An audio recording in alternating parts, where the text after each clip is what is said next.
Okay, everybody, what's going on? This is Daryl, and I'm going to have, let me see, I got 10 questions to be able to answer. So, a little bit more than that. So, the first one was, what was the biggest challenge you faced when starting your sober living business? So, the biggest challenge that I faced with my starter sober living was getting clients, right? Um, there was a series of there was a series of challenges. The first one was getting a place to actually have it. So that's where I met my friend Anthony Wolford, and I was able to get one of his rentals converted into a sober living, and that just made sense. And I did that by posting live on Facebook saying, "Does anybody have a house that they would rent out to me to help me start a sober living?" And that happened, roughly in about a week or so. So yeah, or less. Now that I think about it, the other big challenge was like after I got the house was like, what do I do? I got this house now. What do I do? And it was really, how do I get clients? And so I found West Care, and it was West Care that gave me that huge break in the pandemic, where it was like $55 a day. I had negotiated that deal, came out to $1,700 per client per 30-day stay. It was like $34,000 a month. Granted, if I had it all full, right? So those are the two biggest challenges that I remember right now. Um, Next, if someone wanted to start a sober living home today, what's the first step you'd recommend? It's a good question. Um, I would recommend making sure you do the due diligence. So in the assessment stage, I got a four-step process when I onboard anybody and help them start a sober living.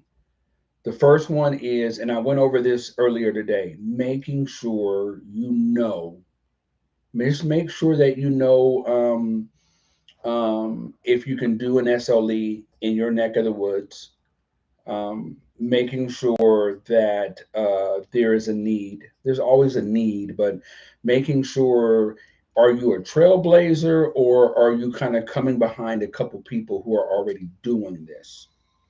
Two totally different things. Trust me. So, hope that answered the question. What's one mistake you made in the beginning that you'd warn others about? Um, Make sure that you have your finances in place. And remember, you might want to start paying taxes quarterly. And I only say this because the money comes in so fast. We're talking a lot of money. We're talking 25,000. If you have never had that type of money, make sure you start looking at paying taxes quarterly, start looking at making sure you're saving money. All of that type of stuff needs to happen for sure. Okay, if I could say anything. How did you find and attract residents to your sober living homes?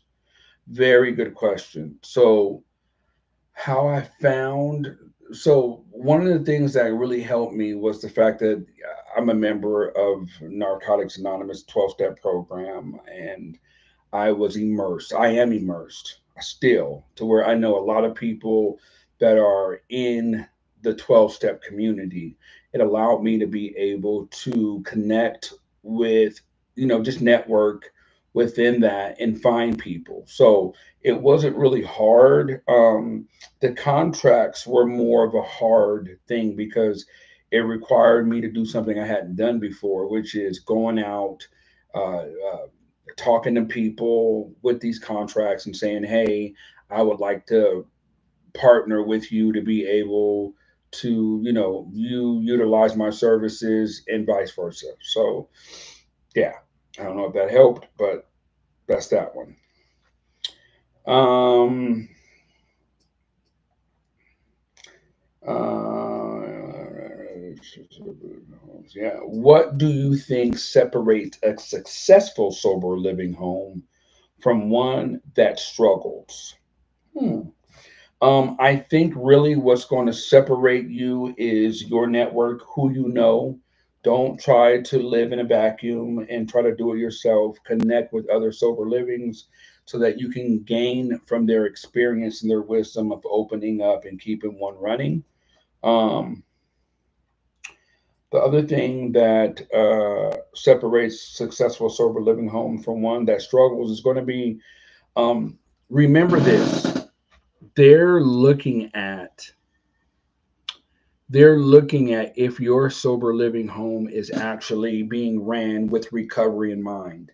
If it's just about the money, they're going to be like, "Oh man, this is just about the money," and they're not going to mess with you, right?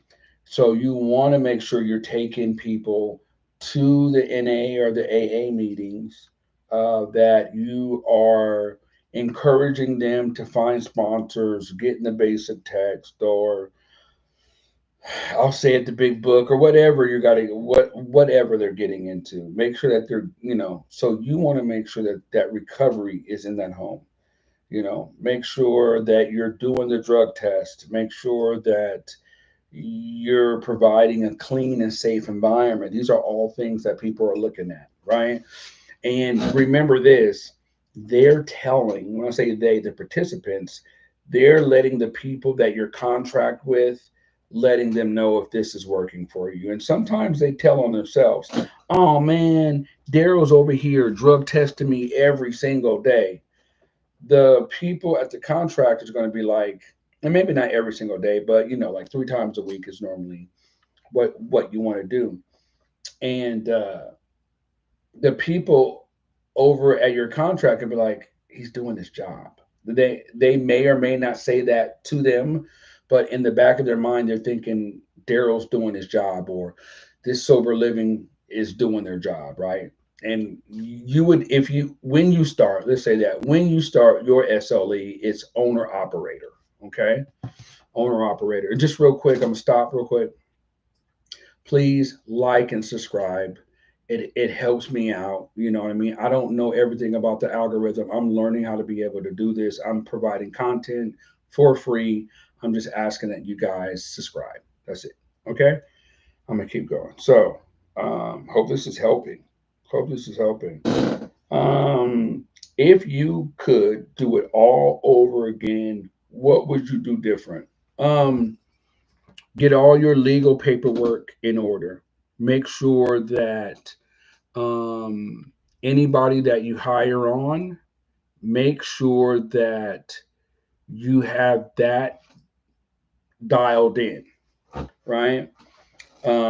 Make sure that you seek some legal advice, find you at least some legal counsel. Um, my insurance has always been A1. And I would say tap in tap into more grants maybe, but I would say don't try to go and overdo it. Don't try to grow too fast. Stay small. Don't go get the big old van like I did. Just kind of keep it simple. Keep it simple. Keep it simple. If you're going to get a van, get a used van, right? And that's what I've learned. That's what I take my clients to now. I'm not going to tell you to go out and spend a whole bunch of money to start this SLE up. You don't have to. You want to stay in the black is what you want to do, and if that's what you want to do, you can't think about spending a whole bunch of money, right? You want to be able to fly underneath the radar, get what you need, be able to provide excellent service, follow up and follow through is going to be your best friend, right? Because remember, at the end of the day, what can we really do truly, right? What we can really do truly is we can go ahead. I know I'm blurring out, but my bad. So what we can really do is we can be able to provide just a service. The service is really simple, right?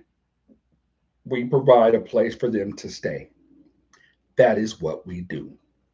So anything outside of that is really going to be on helping them, guiding them, and knowing about what an active change in our ideas and attitudes are, which is what recovery is, right? It's an active change in our ideas and our attitudes. So that's what we want to do.